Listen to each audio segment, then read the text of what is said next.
Yan, hello, magandang hapon sa bawat isa, magandang gabi sa Pilipinas at umaga sa ibang bansa or madaling araw, okay? So yan po, disperas na at New Year na. Happy New Year sa bawat isa. Nanawa ang bawat isa ay maging maayos at maganda ang 2024. Ano man yung bad ng ating 2023, claim it and believe it for this 2024 ay maiba at maging maayos at maging doble ang blessing, doble ang kagalingan, doble ang mga pagpapala ng ating Panginoon. Kaya double faith din tayo, double trust to God at double lahat ang 2024. Okay, yan lang po. At yun, dito naman kahit New Year holiday, so may pasok po tayo. So hindi kami makaka-holiday kahit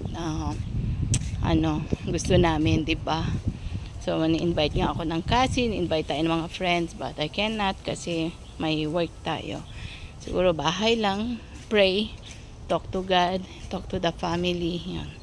So anyway, it's a blessing for us at hingin natin ano ba yung direction ng Panginoon sa atin for this 2024.